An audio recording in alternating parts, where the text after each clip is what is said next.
ಸ್ವಾಭಿಮಾನ ಸ್ವದೇಶಿ ನೂತನ ಅತಿ ದೊಡ್ಡ ಕರ್ನಾಟಕದ ಮಳಿಗೆಯನ್ನು ಉದ್ಘಾಟನೆಗೊಂಡಿರುವಂಥ ಈ ಶುಭ ಸಂದರ್ಭದಲ್ಲಿ ವೇದಿಕೆಯ ಮೇಲೆ ಉಪಸ್ಥಿತರಿರುವಂಥ ದಿವ್ಯ ಸಾನ್ನಿಧ್ಯವನ್ನು ವಹಿಸಿಕೊಂಡಿರುವಂಥ ಪರಮ ಪೂಜ್ಯನೀಯ ಪರಮಾನಂದ ಮಹಾಸ್ವಾಮಿಗಳ ದಿವ್ಯ ಚರಣಕ್ಕೂ ಪ್ರಥಮದಲ್ಲಿ ಪ್ರಣಾಮಗಳನ್ನು ಹೇಳಿ,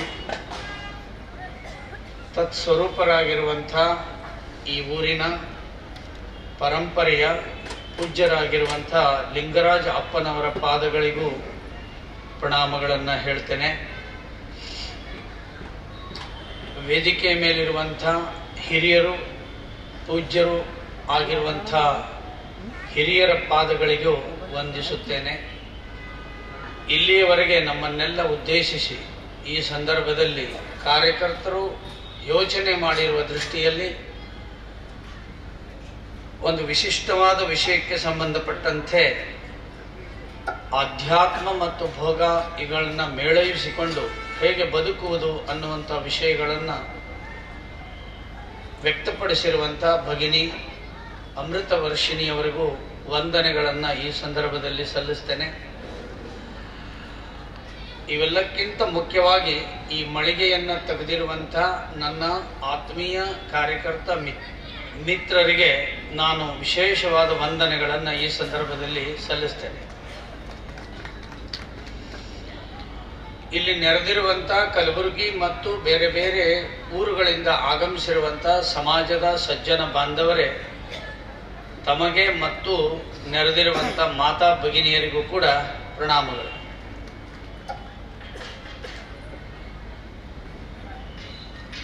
ಈ ಮಳಿಗೆ ಹೆಸರೇ ಸ್ವಾಭಿಮಾನ ಸ್ವದೇಶಿ ಅಂತ ಇಟ್ಟಿದ್ದಾರೆ.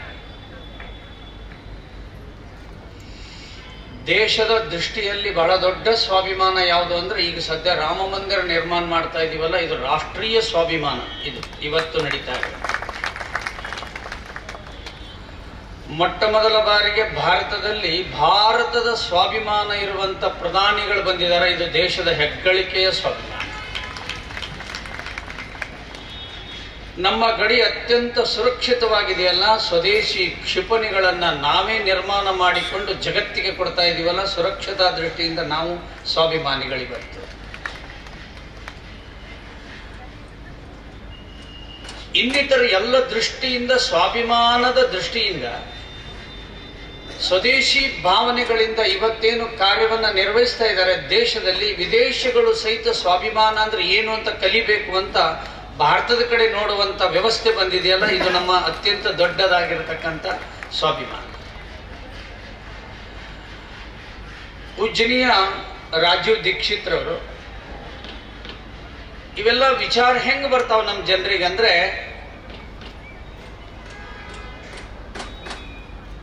ಯಾರು ಜ್ಞಾನಿಗಳಿದ್ದಾರೆ, ವಿಚಾರವಂತರಿದ್ದಾರೆ, ಅಥವಾ ಮಹಾತ್ಮರಿದ್ದಾರೆ, ಅಥವಾ ಪೂಜ್ಯರಿದ್ದಾರೆ, ಅವರಿಗೆ ಮುಂದೊಂದು 10-20 ವರ್ಷಕ್ಕೆ ಏನು ತೊಂದರೆ ಬರ್ತದೆ ಅದು ಮೊದಲೇ ಗೊತ್ತಾಗ್ತದೆ. ಯಾರು ಅಜ್ಞಾನಿಗಳಿದ್ದಾರೆ, ಭೋಗದಲ್ಲಿ ಬಿದ್ದಿದ್ದಾರೆ, ಯಾವುದೋ ಒಂದು ಮೋಜಿಗೊಳಗಾಗಿದ್ರೆ ಅವರಿಗೆ ತೊಂದರೆ ಬಂದ ಮೇಲೆ ಗೊತ್ತಾಗುತ್ತೆ. ತೊಂದರೆ ಬಂದ ಮೇಲೆ ಗೊತ್ತಾಗುತ್ತೆ, ಪರಿಹಾರ ಮಾಡಿಕೊಳ್ಳೋದ್ರೊಳಗೆ ಸತ್ತೋಗ್ಬಿಡ್ತಾರೆ. ಯಾರಿಗೆ ಮೊದಲು ಏನಾಗುತ್ತೆ ಮುಂದೆ ಅನ್ನೋದು ಗೊತ್ತಾಗುತ್ತಲ್ಲ, ಅವ್ರು ಆವಾಗಲೇ ಅದನ್ನು ಸರಿ ಮಾಡಿಕೊಂಡು ಬಿಟ್ಟಿರ್ತಾರೆ. ಇದು ನಮ್ಮ ಭಾರತದ ನೆಲದ ವೈಶಿಷ್ಟ್ಯ. ಗೀತೆಯಲ್ಲಿಯೇ ಕೃಷ್ಣ ಪರಮಾತ್ಮ ಹೇಳಿರೋದು ಎಲ್ಲರಿಗೂ ಜನಜನಿತವಾಗಿದೆ. ಧರ್ಮ ಸಂಸ್ಥಾಪನಾರ್ಥಾಯ ಸಂಭವಯಾಮಿ ಯುಗೆ ಯುಗೆ ಅಂತ. ಯಾವ್ಯಾವ ಸಂದರ್ಭದಲ್ಲಿ ಏನೇನು ತೊಂದರೆಗಳು ಬರ್ತದೋ, ಧರ್ಮಕ್ಕೆ ಅಧೋಗತಿ ಬರ್ತದೋ, ಸಾಧು ಸಜ್ಜನರಿಗೆ ತೊಂದರೆ ಬರ್ತದೋ, ಇನ್ಯಾವುದೇ ರೀತಿಯಲ್ಲಿ ತೊಂದರೆ ಬರ್ತದೋ ಅದನ್ನು ಮೊದಲೇ ಕಂಡು ಹಿಡಿದು ಅದಕ್ಕೆ ಪರಿಹಾರ ಕಂಡು ಹಿಡಿಯುವಂಥದ್ದು ನಮ್ಮ ದೇಶದ ವೈಶಿಷ್ಟ್ಯ. ಭಾರತ ಸಂಪೂರ್ಣ ಇನ್ನು ಪರದೇಶಿ ಆಗಿಬಿಡುತ್ತೆ ಅಂತ ಗೊತ್ತಾಯ್ತು ಏನೋ, ರಾಜೀವ್ ದೀಕ್ಷಿತರು ಈ ಸ್ವದೇಶಿ ಆಂದೋಲನವನ್ನ ತಗೊಂಡು ಬಂದರು. ಇವತ್ತು ದೇಶದಲ್ಲಿ ಅಥವಾ ವಿದೇಶದ ಬಚ್ಚಲ ಮನೆಯಲ್ಲೂ ಸಹಿತ ಇವತ್ತು ದಂತಕಾಂತಿ ಇರಬೇಕಾದ್ರೆ ಮುಖ್ಯ ಕಾರಣರು ನಮ್ಮ ರಾಜೀವ್ ದೀಕ್ಷಿತರು. ಇಲ್ಲಕ್ಕಂದ್ರೆ ನಾವು ಕೋಲ್ಗೇಟ್ ಹೋಗುವಂತ ಕೋಲ್ಗೇಟ್ ಬಳಸ್ತಿದ್ವಲ್ಲ, ಅದನ್ನೇ ಬಳಸ್ತೀವಿ ಇನ್ನೂ ಸಹಿತ. ಹಲ್ಲೆಲ್ಲ ಕೋಲ್ಗೇಟ್ ಹೋಗಿದ್ದಾರೆ. ಅಂಥ ರಾಜೀವ್ ದೀಕ್ಷಿತರ ವಿಚಾರಧಾರೆಯ ಮೂಲಕ ಬೆಳೆದು ಬಂದಿರತಕ್ಕಂಥ ಇವತ್ತು ಸ್ವದೇಶಿ ಸಾವಯವ ದೇಸಿ ಗೋ ಸಂರಕ್ಷಣೆ ಸಾವಯವ ಕೃಷಿ ಮತ್ತು ಆಧ್ಯಾತ್ಮ ಯೋಗ ಇವತ್ತು ಭಾರತ ಮತ್ತು ವಿದೇಶಕ್ಕೆ ಹೋಗಿರಬೇಕಾದ್ರೆ ಅದರಲ್ಲಿ ಪ್ರಮುಖ ಪಾತ್ರರು ನಮ್ಮ ರಾಜೀವ್ ದೀಕ್ಷಿತರಾಗಿದ್ದಾರೆ. ನಂತರದಲ್ಲಿ ಸಂಘ ಪರಿವಾರವು ಅದರ ಜೊತೆಗೆ ದೊಡ್ಡದಾದ ಕೈ ಜೋಡಿಸಿದೆ. ನಂತರದಲ್ಲಿ ರಾಮದೇವ್ ಬಾಬಾ ಅವರು ಈಗ ಅದರ ಕೆಲಸ ಮಾಡ್ತಾ ಇದ್ದಾರೆ. ಮಹಾರಾಷ್ಟ್ರ ಮತ್ತು ಭಾರತದಲ್ಲಿ ಎಲ್ಲ ಕಡೆ ಇವತ್ತು ನಮ್ಮ ಪರಮ ಪೂಜ್ಯನೀಯ ಕಾಡಸಿದ್ದೇಶ್ವರ ಸ್ವಾಮಿಗಳು ದೊಡ್ಡದಾದ ಪ್ರವಾಸವನ್ನು ಈಗ ಮಾಡ್ತಾ ಇದ್ದಾರೆ. ಇದರ ಸಂಬಂಧ ಈ ತರ ಸಭೆ ಸಮಾರಂಭಗಳನ್ನ ಮಾಡೋದು, ಜನರಿಗೆ ಮಾರ್ಗದರ್ಶನ ಮಾಡೋದು, ಸ್ವಾಮೀಜಿಗಳನ್ನ ಕರೆಯೋದು ಬೇರೆ ದೇಶದಲ್ಲಿ ಇಲ್ಲ. ಯಾಕಂದ್ರೆ ಸ್ವಾಮೀಜಿಗಳೇ ಇಲ್ಲ. ಈ ನಾಡು ಕಂಡ ದೇಶ ಕಂಡ ಜಗತ್ತು ಕಂಡಂತ ಒಬ್ಬ ಅಪ್ಪಟ ಸ್ವಾಭಿಮಾನ ಸರಳ ಮತ್ತು ಶ್ರೇಷ್ಠ ಸ್ವಾಮೀಜಿ ಆಗಿ ಹೋಗಿರೋದು ಈ ನಾಡಿನಲ್ಲಿ ನಮ್ಮ ಪರಮ ಪೂಜ್ಯನೀಯ ಸಿದ್ದೇಶ್ವರ ಮಹಾಸ್ವಾಮಿಗಳು. ಅವ್ರು ಯಾವಾಗಲೂ ಸಹಿತ ಪರಿಸರ ಗೋವು ಇದರ ಬಗ್ಗೆನೇ ಕಾಳಜಿ ಮಾಡ್ತಾ ಮಾಡ್ತಾ ಇಳಿ ವಯಸ್ಸಿನಲ್ಲೂ ಸಹಿತ ಆ ಜಾಗಕ್ಕೆ ಹೋಗಿ ದರ್ಶನ ಮಾಡಿ ಆಶೀರ್ವಾದ ಮಾಡಿ ಬರ್ತೀವಿ. ಅದರಂತೆ ಅಪ್ಪನವರು ಇವರ ಮಳಿಗೆಗೂ ಬಂದಿದ್ದಾರೆ. ನಾನು 4-6 ಸಾರಿ ಈ ಮಳಿಗೆಗೆ ಬಂದು ಹೋಗಿದ್ದೇನೆ. ನನಗೆ ಕಲ್ಪನೆ ಇತ್ತು, ವಿಚಾರ ಇತ್ತು, ಯೋಚನೆ ಬಂದಿತ್ತು. ಆದರೆ ಇಷ್ಟು ದೊಡ್ಡದ ಯೋಜನೆ ಮಾಡಲಿಕ್ಕೆ ನನಗೆ ಆಗದೇ ಇರುವಂತ ಸ್ಥಿತಿಲಿದ್ದೆ. ಅದಕ್ಕೆ ಅವ್ರಿಗೆ ಹೇಳಿದ್ದೆ, ನೀವು ಮಾಡೋದಾದ್ರೆ ಬೆಂಗಳೂರಿನಲ್ಲಿರುವಂತ ಮಾಲ್ಗಳೇನೇನು ಮಾಡಿದಾರಲ್ಲ ಆ ರೀತಿ ಮಾಡ್ರಿ, ಅದಕ್ಕೊಂದು ದಾರಿ ಬರ್ತದೆ ಅಂತ ಒಂದು 4-5 ವರ್ಷದ ಹಿಂದೆ ಹೇಳಿದ್ದೆ. ಅದಕ್ಕೆ ಏನು ಸಹಾಯ ಬೇಕೋ ಹೇಳಿ, ನಾನು ಮಾಡ್ತೀನಿ. ಅವರೇ ಸ್ವತಂತ್ರವಾಗಿ ಸಾಕಷ್ಟು ತೊಂದರೆಗಳನ್ನು ಕಟ್ಟಿಕೊಂಡು ಈ ಒಂದು ದೊಡ್ಡ ಮಳಿಗೆಯನ್ನ ತೆಗೆದು ಕಲಬುರಗಿ ನಗರಕ್ಕೆ ಅಷ್ಟೇ ಅಲ್ಲ ಇಡೀ ನಾಡಿಗೆ ಒಂದು ದೊಡ್ಡದಾಗಿರತಕ್ಕಂಥ ಕಾರ್ಯವನ್ನು ಮಾಡಿದ್ದಾರೆ. ಅವರಿಗೆ ನಾನು ತುಂಬು ಹೃದಯದ ಅಭಿವಂದನೆಗಳನ್ನು ಈ ಸಂದರ್ಭದಲ್ಲಿ ಸಲ್ಲಿಸ್ತೇನೆ ಮತ್ತು ಅವರೊಟ್ಟಿಗೆ ನಾನು ಇರ್ತೇನೆ.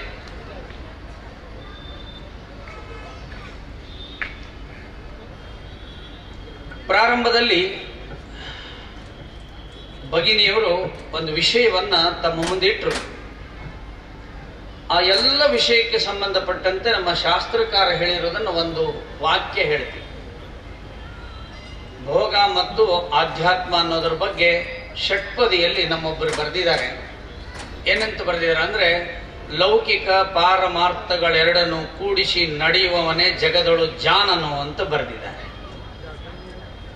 ಲೌಕಿಕ ಮತ್ತು ಪಾರಮಾರ್ಥಗಳೆರಡನ್ನು ಕೂಡಿಸಿ ನಡೆಯುವವನೇ ಜಾನನು ಅಂತ ಹೇಳಿದರೆ ಅದಕ್ಕೆ ಸಂಬಂಧಪಟ್ಟಂತೆ ಅವ್ರು ಹೇಳಿದ್ದಾರೆ. ಆ ವಿಷಯ ಎಷ್ಟು ಮುಖ್ಯ ಇದೆ ಅಂದ್ರೆ, ಭಾರತ ಮತ್ತೊಮ್ಮೆ ಜಗದ್ಗುರು ಸ್ಥಾನಕ್ಕೆ ಹೋಗಬೇಕಾಗಿತ್ತು ಅಂದ್ರೆ ಭೋಗವಾದವನ್ನ ಬಿಡದೆ ಹೋದ್ರೆ, ಆಧ್ಯಾತ್ಮಿಕತೆ ಕಡೆ ಹೊರಡದೆ ಹೋದ್ರೆ, ಎರಡನ್ನೂ ಸೇರಿಸಿ ನಡೀದೆ ಹೋದ್ರೆ ಈ ಭಾರತಕ್ಕೂ ಆಸ್ಟ್ರೇಲಿಯಾ, ಚೀನಾ, ಅಮೆರಿಕದ ಪರಿಸ್ಥಿತಿ ಇನ್ನು ಸ್ವಲ್ಪ ವರ್ಷಗಳಲ್ಲಿ ಬರುತ್ತೆ. ವಿದೇಶಗಳ ಸ್ಥಿತಿಯನ್ನ ಮನೆಯಲ್ಲಿ ಹೋಗಿ ಅಧ್ಯಯನ ಮಾಡಿ ನೋಡ್ರಿ, ಎಲ್ಲ ಬರುತ್ತೆ. ಪ್ಲಾಸ್ಟಿಕ್ ಡಬ್ಬಿಯಲ್ಲೇ ಬರುತ್ತೆ ಈಗ ಮೊಬೈಲ್ನಲ್ಲಿ. What is the present situation of New Zealand ಅಂತ ಹೊಡಿರಿ, ಬಂದ್ಬಿಡುತ್ತೆ. ಎಷ್ಟಿದ್ದಾರೆ ಗೊತ್ತಾ? ನ್ಯೂಜಿಲ್ಯಾಂಡ್ ಜನಸಂಖ್ಯೆ ಕೇವಲ 50 ಲಕ್ಷ ಜನ ಇದ್ದಾರೆ. ಕೇವಲ 50 ಲಕ್ಷ ಜನ. ಯಾಕೆ? ಮಕ್ಕಳೇ ಇಲ್ಲ.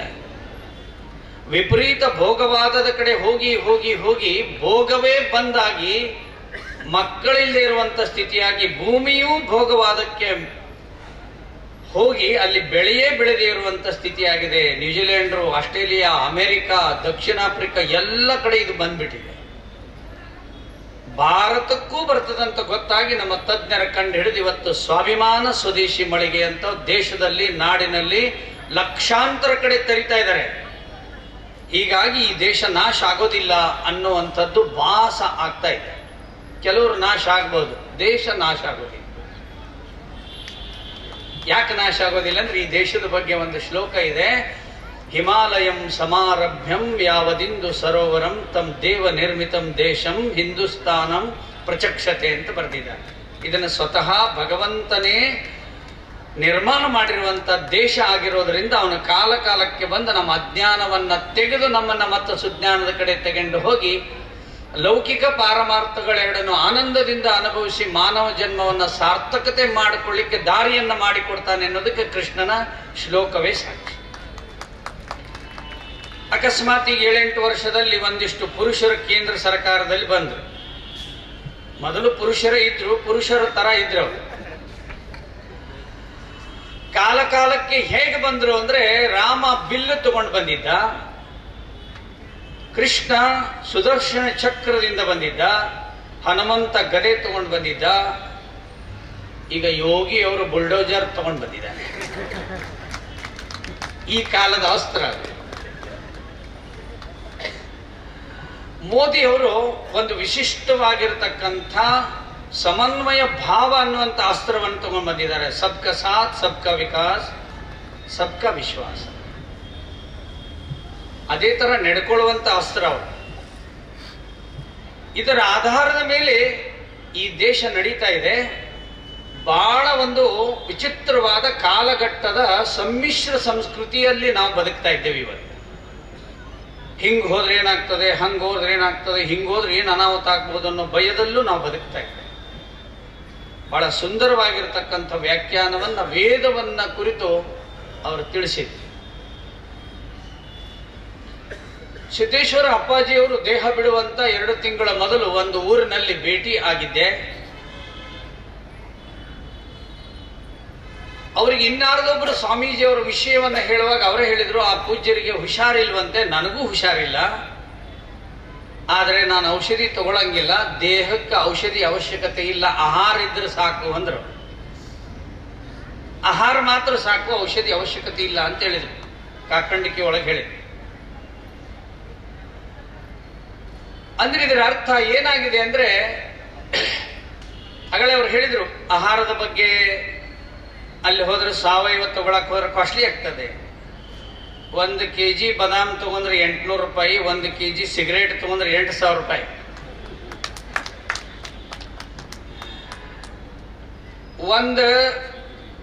ಒಂದು ಪಾಕೆಟ್ ಕರ್ಕಿ ಪೌಡರ್ ಅಥವಾ ಗೋಧಿ ಹುಲ್ಲಿನ ಪೌಡರ್ ತಗೊಂಡ್ರೆ 500 ರೂಪಾಯಿ. 1 ಕ್ಯಾನ್ಸರ್ ಇಂಜೆಕ್ಷನ್ಗೆ 5,20,000 ರೂಪಾಯಿ. ಯಾವುದು ಮನುಷ್ಯನನ್ನ ಹಾಳು ಮಾಡ್ತದೋ ಅದು ಬಹಳ ತುಟ್ಟಾಗೈತಿವ.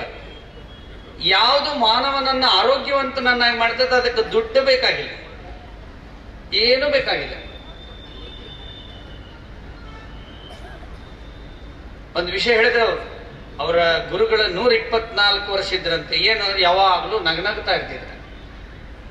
ಇನ್ನೊಬ್ಬನ ಕೇಳಿದ್ದಾರೆ 123 ವರ್ಷ ಆದಾಗ, ನೀನ್ ಏನಪ್ಪ ಇಷ್ಟೆಲ್ಲ ಆರೋಗ್ಯವಾಗಿದೆಯಲ್ಲ, ಏನು ನಿನ್ನ ಆರೋಗ್ಯದ ಗುಟ್ಟು ಅಂತ ಕೇಳಿದಾಗ ಹೇಳಿದಾರಂತವ್ರು, ನಾ ಒಟ್ಟ ಸಾಲಿನ ಕಲ್ತಿಲ್ರಿ, ಅದಕ್ಕೆ ಆರಾಮದಿ ನನ್ನ. ಈಗ ಸಾಲಿ ಕಲ್ತದ್ದಕ್ಕನ ತಲೆ ಕೆಟ್ಬಿಡತ್ ಕೆಲವು. ಆ ಸರ್ಟಿಫಿಕೇಟ್ ನೋಡುದು ಹೊಳ್ಳಿ ಇಡುದು, ಸರ್ಟಿಫಿಕೇಟ್ ನೋಡುದು ಹೊಳ್ಳಿ ಇಡುದು. ಮಾರ್ಕ್ಸ್ ತಗೊಂಡು ಏನಾಗ್ಯಾರ ಅಂದ್ರೆ ಮಾರ್ಕ್ಸ್ ವಾದಿಗಳು ಆಗ್ಬಿಟ್ರಿ.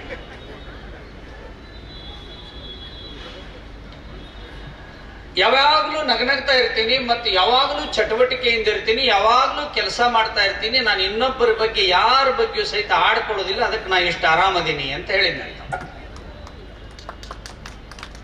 ಅದನ್ನ ನಿಜಗುಣ ಶ್ರೀಗಳು ಹೇಳ್ತಾರೆ, ದುರಿತದೋಳಧಿಕವಾವುದು ಪರರನ್ನು ನಿಂದಿಸುವುದು ಅಂತ ಹೇಳಿದ್ದಾರೆ. ಇನ್ನೊಬ್ಬರನ್ನ ಯಾರು ನಿಂದ ಮಾಡ್ತಾರ ಅವ್ರಿಗೆ 108 ರೋಗನು ಬಂದ್ಬಿಡ್ತಾವ ದೇಹದ. 108 ರೋಗ ಅದಾವ. ಅದಕ್ಕೆ ಆಂಬ್ಯುಲೆನ್ಸ್ ಮೇಲೆ 108 ಅಂತ ಹಾಕ್ಬಿಟ್ರೆ ನೆನಪಿರ್ಲಿ. ಹಳ್ಳಿಯಾಗ ಹೇಳ್ತಿರ್ತಾರಲ್ಲ, ಅವ್ನು 108 ರೋಗ ಅವನಿಗೆ ಅಂತ, 108 ತಾಪತ್ರೆ ಅಂತ ಹೇಳ್ತಾರೆ. ನಗನಗ್ತಾ ಇದ್ರೆ ಒಟ್ಟು ರೋಗ ಬರಂಗಿಲ್ಲ. ಆ ರಕ್ತ ಕಣಗಳಲ್ಲಿ ದೋಷ ಉಂಟಾಗಿ ಅದು ಕಲ್ಮಶ ಆಗಿ ರಕ್ತಕ್ಕೆ ಪರಿವರ್ತನೆ ಆಗುವಾಗ ನಗನಗ್ತಾ ಇದ್ದು ಬಿಟ್ಟ ಅಂದ್ರೆ ಆ ಕಲ್ಮಶ ತನ್ನಿಂತಾನೆ ನಾಶ ಆಗಿ ಹೋಗ್ಬಿಡ್ತಾರೆ. KSRTC ಬಸ್ ನೋಡಿವಲ್ವ ನಾವೆಲ್ಲರೂ? ಈಗಂತೂ ಮಹಿಳೆಯರು ಬಾಳ್ ನೋಡ್ತಾರೆ ಈಗ ಬಸ್. ಮೊನ್ನೆ ಒಂದು ಬಸ್ ಒಳಗೆ ಏನಾಗಿತ್ತಂದ್ರೆ, ಅವ್ರ 10 ರಭಸಕ್ಕೆ ಕಂಡಕ್ಟರ್ಗೆ ಜಾಗ ಇದ್ದಿದ್ದಿಲ್ಲ. ಅದು ಮುಂದೆ ಹೋದ್ಮೇಲೆ ಒಬ್ಬ ಹೆಣ್ಮಗಳು ಬಹಳ ದಯಾಮಯ ಮಾಡಿ ಹೇಳಿಲ್ಲಂತ, ಪಾಪ ಕಂಡಕ್ಟರ್ನು ಕರ್ಕೊರ್ರಿ ಒಂದ್ ಸ್ವಲ್ಪ ಅಂದ್ಲ. ಅವಾಗ ಅವನ್ ಹತ್ತಿಸ್ಕೊಂಡು ಅದು ಮುಂದಕತ್ತ ಹೋಗಿಂದ ಬಸ್ ಕೆಟ್ಟ ಬಿಡ್ತೇನೆ. ಇಲ್ಲಿ ಕುಂತವ್ರು ಎಲ್ಲರಿಗೂ ಬಸ್ ಹತ್ತುವಾಗೂ ಕೆಟ್ಟವು, ನಾವು ಎಲ್ಲರೂ ಕುಂತಾಗೂ ಕೆಟ್ಟವು, ನಾವೆಲ್ಲರೂ ಒತ್ತೇವೆ. ಅವನು ಎಲ್ಲರೂ ಒತ್ತೇವೆ, ಮಹಿಳೆಯರು ಒತ್ತ್ಯಾರ. ಒತ್ತುದಂದ್ರ ನೂಕುದು. ಡ್ರೈವರ್ ಸಾಹೇಬ್ರು ಹೇಳಿದ್ರು, ಬಸ್ ಕೆಟ್ಟತ್ರಿ, ಒಂದ್ ಸ್ವಲ್ಪ ಒತ್ತರಿ ಅಂದ್ರು. ಎಲ್ಲರೂ ಕೆಳಗಿಳಿದ್ರು. ಎಷ್ಟು ಮಂದಿ ಇದ್ರು ಅಂದ್ರೆ ಅದ್ರಾಗ 60 ಮಂದಿ ಇದ್ರು. ಜಾಗ ಇಲ್ದಕ್ಕೆ ಕಂಡಕ್ಟರ್ನ ಹೆಗಲ ಮೇಲೆ ಒಬ್ರು ಕೂತಿದ್ರ, ಒಂದು ಹುಡುಗ. ಅವ್ರೆಲ್ಲಾರು ಇಳಿದು ಬಸ್ ಒತ್ತಿದ್ರು. ಬಸ್ 1 ಇಂಚ್ ಮುಂದಕ್ಕೆ ಹೋಗಲ್ದು, 1 ಇಂಚ್ ಹಿಂದಕ್ಕೆ ಹೋಗಲ್ದು. ಬಹಳ ಡೌಟ್ ಬಂದ ಡ್ರೈವರ್ ಕೆಳಗಿಳಿದು ನೋಡ್ತಾನ, ಏನಾಗೈತೆ ಅಂತಂದ್ರೆ 30 ಮಂದಿ ಮುಂದೆ ಹೊತ್ತಕತ್ತಾರ, 30 ಮಂದಿ ಹಿಂದೆ ಹೊತ್ತಕತ್ತಾರ.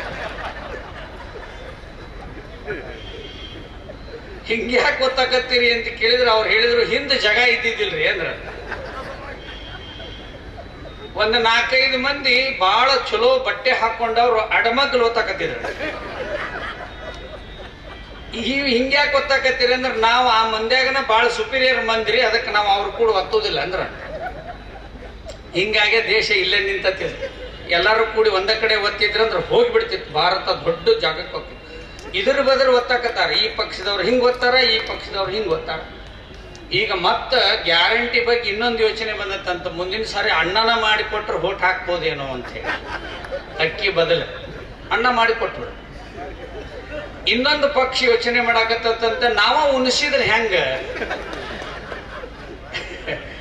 ಹಿಂಗಾಗಿ ಈ ದೇಶದ ಕತೆ ಏನಾಗಿದೆ ಅಂದ್ರೆ, ಇಡೀ ಜಗತ್ತಿಗೆ ಎಲ್ಲವನ್ನ ಕೊಟ್ಟಂತ ಭಾರತ ನಮ್ಮ. ನಾವ್ ಹೇಳಿದ ಐನ್ಸ್ಟೈನ್ ಹೇಳಿದಾನೆ, ಈ ಜಗತ್ತಿನ ಎಲ್ಲ ಆವಿಷ್ಕಾರಗಳನ್ನ ಕೊಟ್ಟ ದೇಶ ಯಾವುದು ಅಂತ ನನ್ನ ಕೇಳಿದ್ರೆ ನಾನು ಭಾರತದ ಕಡೆ ಕೈ ಮಾಡ್ತೀನಿ ಅಂತ ಹೇಳಿದಾನೆ. ಎಲ್ಲವನ್ನು ಕೊಟ್ಟವ್ರು ನಾವೇನೆ. ಆಧ್ಯಾತ್ಮ ಅಂದ್ರೆ ಬೇರೆ ದೇಶದಾಗ ಗೊತ್ತಾ ಇಲ್ಲ. ಹಂಗಂದ್ರೆ ಏನು? ಅಷ್ಟ ಯಾಕೆ, ಇಂಗ್ಲಿಷ್ ಪ್ರೇಮಿಗಳು ಬಹಳ ಮಂದಿ ಅದಾರ ಭಾರತದೊಳಗ. ಡಿಕ್ಷನರಿ ತೆಗೆದ್ ನೋಡ್ರಿ, ಇಡೀ ಡಿಕ್ಷನರಿ ಒಳಗ ಪುಣ್ಯ ಅನ್ನೋ ಶಬ್ದವೇ ಇಲ್ಲ. ಯಾಕಿಲ್ಲ ಅಂತ ಪ್ರಶ್ನೆ ಮಾಡಿದ್ರೆ ಹೇಳ್ತಾರೆ, ನಾವು ಮಾಡಂಗಿಲ್ಲ, ಅದಕ್ಕೆ ಬರ್ದಿಲ್ಲ. ಮಾಡ್ತಿದ್ರು, ಬರೀತಿದ್ರು. ಪಾಪ ಅನ್ನೋ ಶಬ್ದ ಬೇಕಾದಷ್ಟು ಅದಾವ. ಸಿನ್ ಅಂದ್ರೆ ಪಾಪ, ಅದನ್ನ ಗುರ್ತು ಮಾಡ್ಕೋಬೇಕಂದ್ರೆ ಅಣ ಸಿನ್, ಅಲ್ತ್ರೋ ಸಿನ್ ಅಂತದಾವ.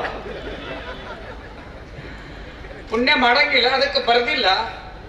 ತೀರ್ಥ, ಪ್ರದಕ್ಷಿಣೆ, ಇವೆಲ್ಲ ಏನ್ ಶಬ್ದಗಳಿಲ್ಲ ಅದ್ರಲ್ಲಿ. ಈ ತರದ ವಿಪರೀತ ಭೋಗವಾದದ ಪರಿಣಾಮದಿಂದ ಭಾರತವನ್ನು ಬಿಟ್ಟು ಉಳಿದಂತ ದೇಶಗಳ ಪರಿಸ್ಥಿತಿ ಏನಾಗಿದೆ ಅಂದ್ರೆ, ಇವತ್ತು ಭೂಮಿಯೂ ನಾಶ ಆಗಿದೆ, ಪಶು ಸಂಪತ್ತು ನಾಶ ಆಗಿದೆ, ಮನುಷ್ಯನಿಗೆ ನಿರೋಧಕ ಶಕ್ತಿ ಕಡಿಮೆ ಆಗಿದೆ, ವಿಚಾರ ಶಕ್ತಿ ಕಡಿಮೆ ಆಗಿದೆ, ಮೇಧಾಶಕ್ತಿ ಕಡಿಮೆ ಆಗಿದೆ. ಅಷ್ಟ ಯಾಕ, ತಳಕ್ ಕುಂತ್ರ ಮ್ಯಾಲೆ ಹೇಳಕ್ ಬರದಂತ ಶಕ್ತಿ ಬಂದಿದೆ. ಕೆಳಗಡೆ ಕುಂದ್ರಿಸಿದ್ರೆ ಮ್ಯಾಲೆ ಹೇಳಕ್ ಬರಂಗಿಲ್ಲ. ಇಲ್ಲಿ ಪುಟ್ಪುರ್ತಿ ಸಾಯಿಬಾಬಾರ ಕಡೆ, ಇಲ್ಲಿ ಜಗನ್ನಾಥ ಮಂದಿರಕ್ಕೆ ಬಂದಿರ್ತಾರ, ಧ್ಯಾನಕ್ಕೆ ಕುಂಡ್ರಿಸ್ಬಿಡ್ತಾರ. ಹೊಳ್ಳಿ ಎಬ್ಸ್ಬೇಕಂದ್ರೆ ಎಬ್ಸಕ್ಕ ಬರಂಗಿಲ್ಲ, ಕಾಲು ಹಿಂಗೆ ಹಿಡ್ಕೊಂಡ್ಬಿಟ್ಟು. ಅದಕ್ಕಾಗಿ ಬೇರೆ ದೇಶಗಳು ಯಾರ ಆಧಾರದ ಮೇಲೆ ನಡೀತಾ ಇದಾವೆ ಅಂದ್ರೆ, ಇವತ್ತು ಭಾರತದ ಬುದ್ಧಿಶಕ್ತಿ ಮೇಲೆ ನಡೀತಾ ಇದಾವೆ. ಭಾರತ ಬಿಟ್ಟು ಈ ಭಾರತದವ್ರು ಏನ್ ಮಾಡಕತ್ತಾರ ಅಂದ್ರೆ, ಬೇರೆ ದೇಶದವ್ರು ಹೇಳಕತ್ತಾರ, ಒಮ್ಮೆ ಆದ್ರೂ ನಾನು ಭಾರತದಲ್ಲಿ ಹುಟ್ಟಬೇಕು ಅಂತ ಭಾರತದ ಕಡೆ ಮುಖ ಮಾಡಿ ಪ್ರಾರ್ಥನೆ ಮಾಡ್ತಾರಂತೆ ಚೀನಾದವರು. ಇಲ್ಲಿ ಹೊಟ್ಟೆಯಾಗಿರುವಾಗ ತಾಯಿ ವಿಚಾರ ಮಾಡ್ತಾರ, ಈ ಮಗನ ಅಮೆರಿಕಕ್ಕೆ ಕಳಿಸ್ಬಿಡ್ಬೇಕು. ಎಷ್ಟು ಜನರಿಗೆ HIV ಐತೆ ಅಂತ ಗೊತ್ತಾಯಿಲ್ಲ. ಅತಿ ಹೆಚ್ಚು ಪೊಲೀಸ್ ಸ್ಟೇಷನ್ ಇರುವ ದೇಶ ಆಸ್ಟ್ರೇಲಿಯಾ, ಅತಿ ಹೆಚ್ಚು ಹುಚ್ಚಾಸ್ಪತ್ರೆ ಇರೋ ದೇಶ ಅಮೆರಿಕ. ಅತಿ ಹೆಚ್ಚು ಅಂದ್ರೆ ತಾಲೂಕಾ ಕೇಂದ್ರಗಳಲ್ಲೂ ಹುಚ್ಚಾಸ್ಪತ್ರೆ ಇದೆ, ಮತ್ತು ನಗರ ಗ್ರಾಮಗಳಲ್ಲೂ ಹುಚ್ಚಾಸ್ಪತ್ರೆ ಇದೆ. ನಮ್ಮ ಧಾರವಾಡದ್ದು ಒಂದೇ ಇರೋದು, ಅದ್ರಾಗೂ ಇರಂಗಿಲ್ಲ.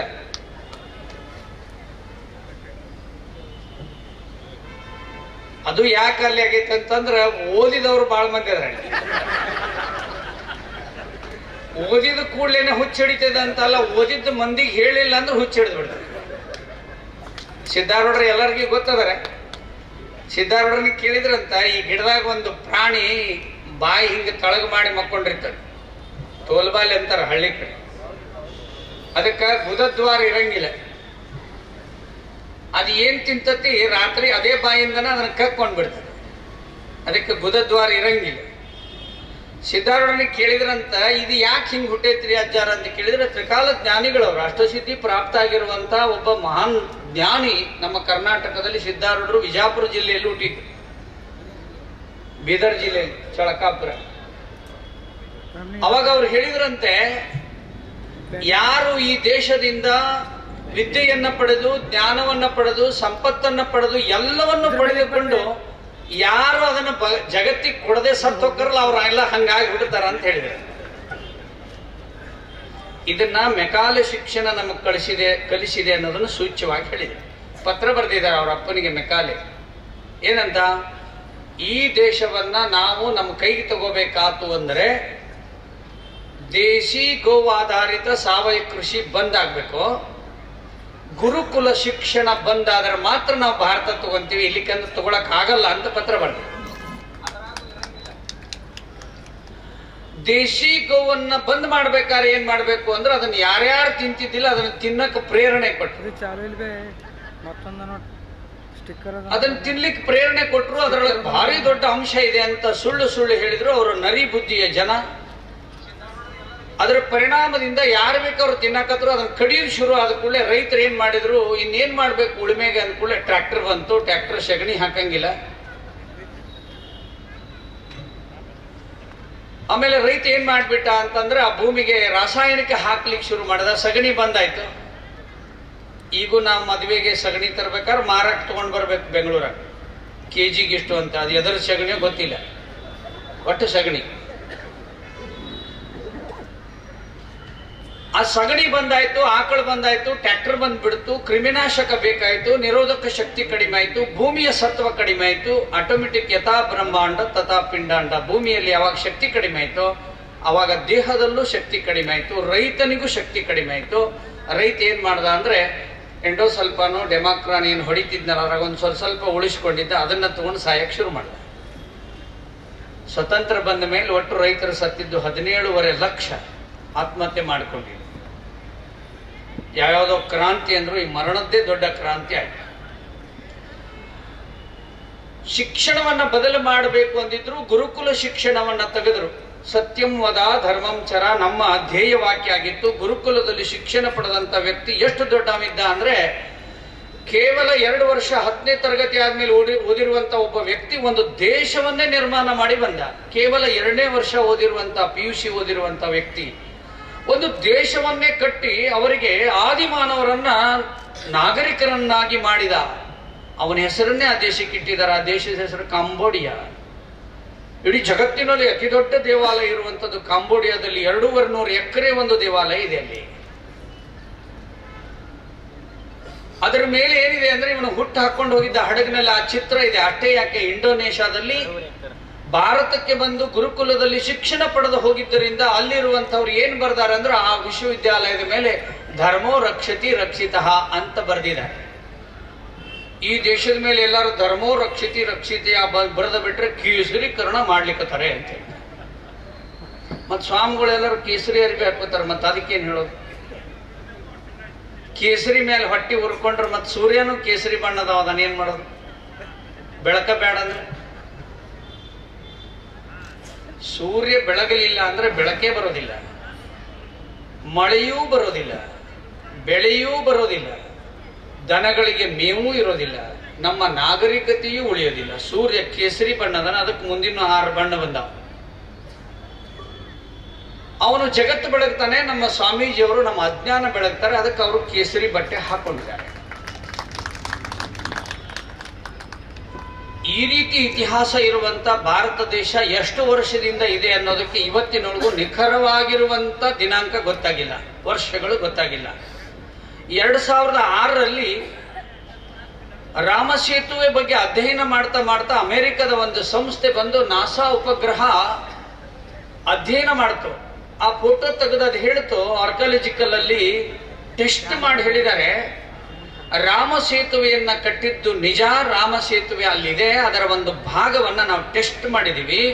ಅದರ ಆಯುಷ್ಯ ಎಷ್ಟು ವರ್ಷ ಅಂದ್ರೆ 17,20,000 ವರ್ಷ ಆಯ್ತಂತ ಅದನ್ನ ಕಟ್ಟಿ. ನಾವು 2024 ಅಂತೇವೆ. ಅಷ್ಟೇ ಯಾಕಂತೀವಿ ಅಂದ್ರೆ ಅದಕ್ಕಿಂತ ಹಿಂದೆ ಅವ್ರು ಇದ್ದಿದ್ದಿಲ್ಲ, ಅದಕ್ಕೆ ಕಷ್ಟ ಬರ್ದಾರ. ಮೊದಲು ಇದ್ರು ಬರೀತಿದ್ರು.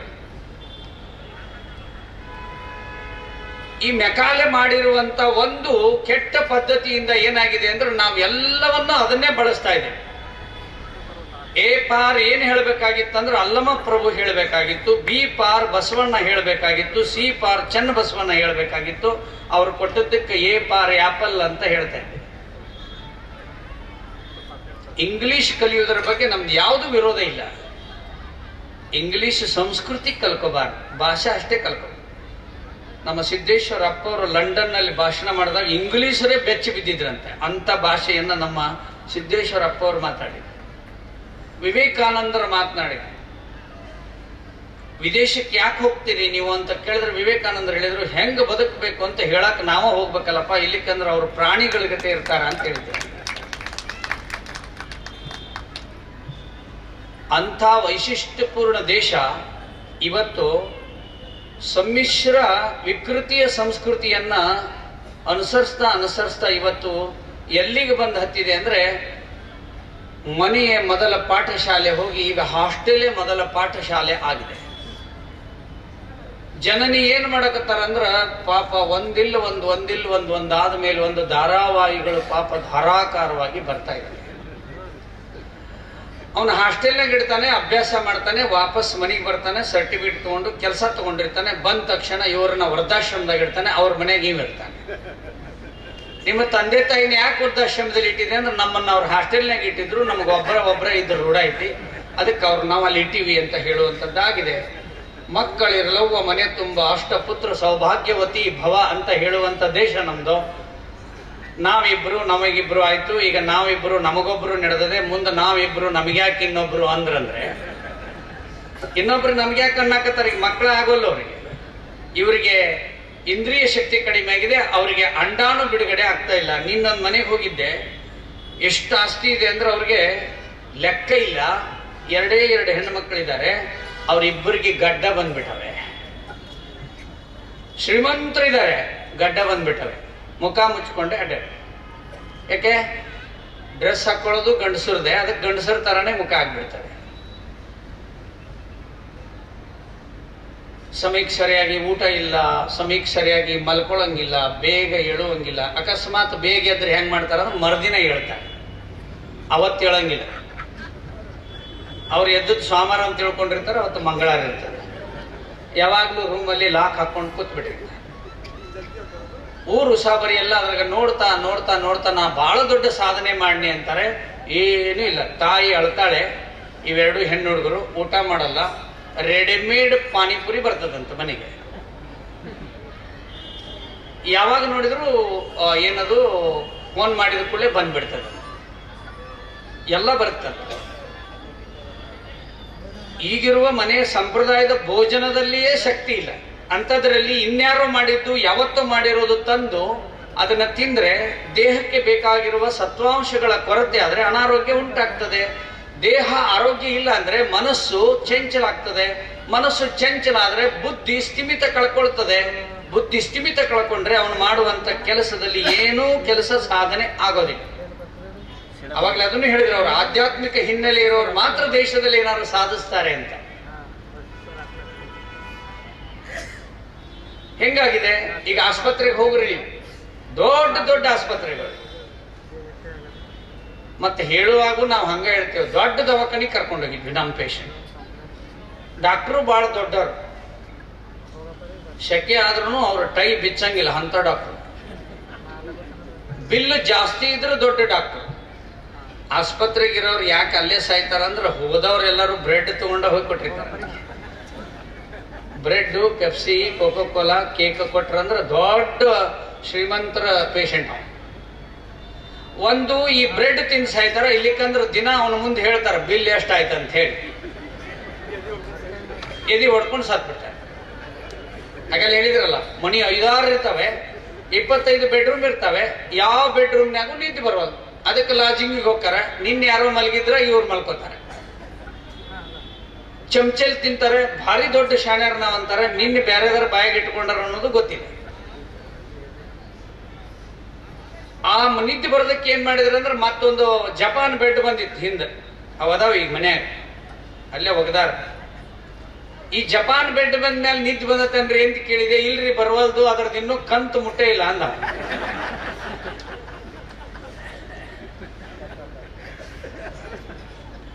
ಇಲ್ಲ ಸಲ್ಲದ್ದು ಏನು ಬೇಡವಾಗಿದೆ ಅದನ್ನು ತಗೊಂಡು ನಮ್ಮ ಮನಸ್ಸನ್ನ ನಾವು ಗೊಂದಲದ ಗೂಡನ್ನಾಗಿ ಮಾಡಿಕೊಂಡಿದ್ದೀವಿ. ಭಗವದ್ಗೀತೆಯಲ್ಲಿ ಒಂದು ಶ್ಲೋಕ ಇದೆ, ಕಾಯಿಲೆಗಳು ಬರುವುದು ಇನ್ನಾವುದರಿಂದಲ್ಲ ಮನಸ್ಸಿನಿಂದ ಅಂತ ಹೇಳಿದ್ದಾರೆ. ಮನ ಏವ ಮನುಷ್ಯಾನಾಂ ಕಾರಣಂ ಬಂಧ ಮೋಕ್ಷಯ ಬಂಧಾಯ ವಿಷಯಾಸಕ್ತಿ ಜ್ಞಾನೇ ನಿರ್ವಿಷಯಂ ಸ್ಮೃತಂ.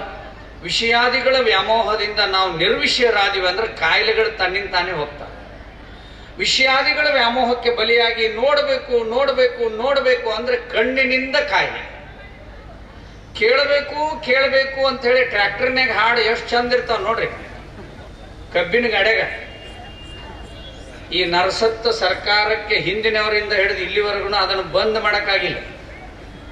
ಅಷ್ಟ ಯಾಕೆ ಹಗಲಿ ಲೈಟ್ ಬಂದ್ ಮಾಡಕ್ಕಾಗಿಲ್ಲ ಈ ಸರ್ಕಾರ. ಹಗಲಿ ಲೈಟ್ ಹಂಗ ಉರಿತಿರ್ತಾವ, ಯಾರಿಗೂ ಖಬರೇ ಇಲ್ಲ.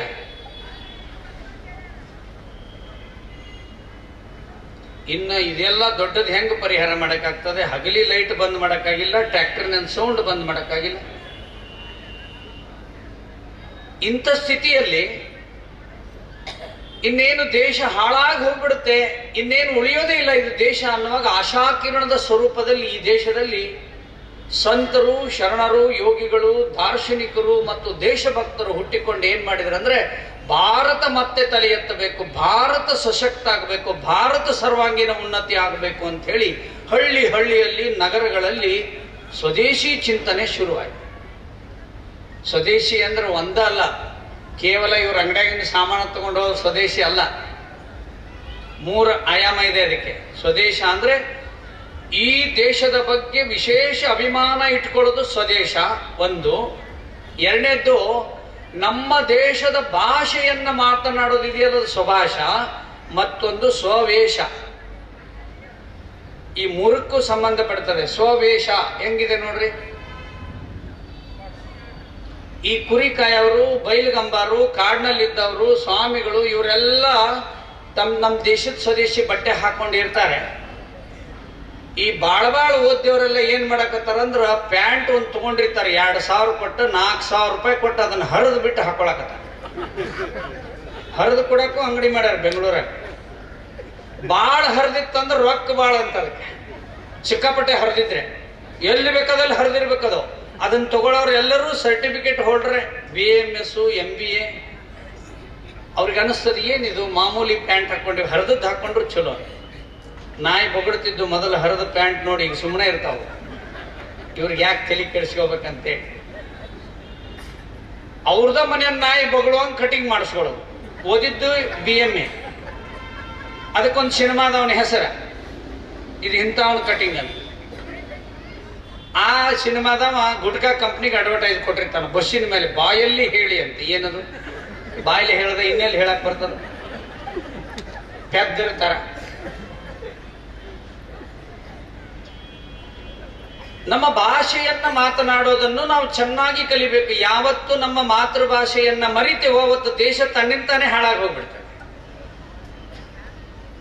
ಭಾಷೆ ಹಿಂದ್ಗಡೆ ನಮ್ಮ ಸಂಸ್ಕೃತಿ ಇದೆ ನೋಡಿ. ಒಂದ್ ಸಣ್ಣ ಮಗು ಮನೇಲಿ ಬಂದ ತಕ್ಷಣ ಅವ್ರ ತಾಯಿ ಅಂತಾಳೆ ಅಪ್ಪ ಬಾಯ್ಲಿ ಅಂತಾಳ, ಓಡಿ ಬರ್ತಾನೆ.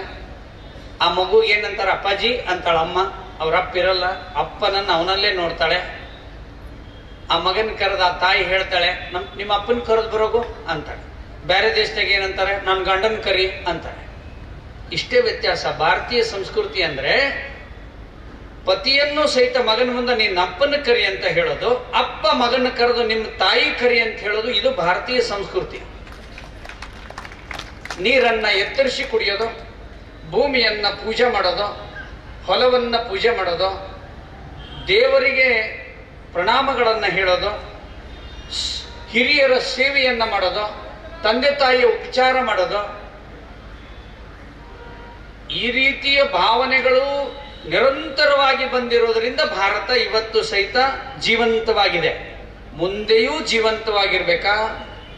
ನಮ್ಮ ಮಕ್ಕಳು ಮತ್ತು ನಮ್ಮ ಮೊಮ್ಮಕ್ಕಳು ಸ್ವಾಭಿಮಾನದಿಂದ ಭಾರತದಲ್ಲಿ ಬದುಕಬೇಕಾ ಅಂತ ಇಚ್ಛೆ ಇದ್ರೆ, ಇವತ್ತೇನು ನಾವು ವಿಷಯವನ್ನ ಕೇಳ್ತಾ ಇದ್ದೀವಿ, ಇನ್ನು ಮುಂದಾದರೂ ನಾವು ಇದನ್ನ ಜೀವನದಲ್ಲಿ ಆಚರಿಸಿದರೆ ಅಣ್ಣ ಬಸವಣ್ಣ ಹೇಳಿದ್ದು ಸಾರ್ಥಕ ಆಗ್ತದೆ. ಆಚಾರವೇ ಸ್ವರ್ಗ, ಅನಾಚಾರವೇ ನರಕ.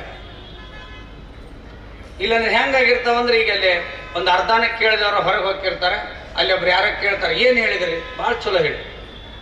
ಅದ್ರ ಏನ್ ಹೇಳಿದ್ರು? ಭಾಳ ಚಲೋ ಹೇಳಿದ್ರು, ಏನೇನ ಹೇಳಿದ್ರು, ಬಟ್ ನಂಗೆ ನೆನಪಿಲ್ಲ. ಅಲ್ಲೊಬ್ಬ ಹೇಳಿಲ್ಲ ಅಂದ್ರೆ ಅವ್ರು ಹೇಳ್ದಂಗೆಲ್ಲ ಮಾಡಕ್ಕಾಗೋದಿಲ್ಲ ನಡಿ ಅಂದ್ರೆ ಜೀವನ ಹಾಳಾಗ್ತದೆ ಬಂಧುಗಳೇ.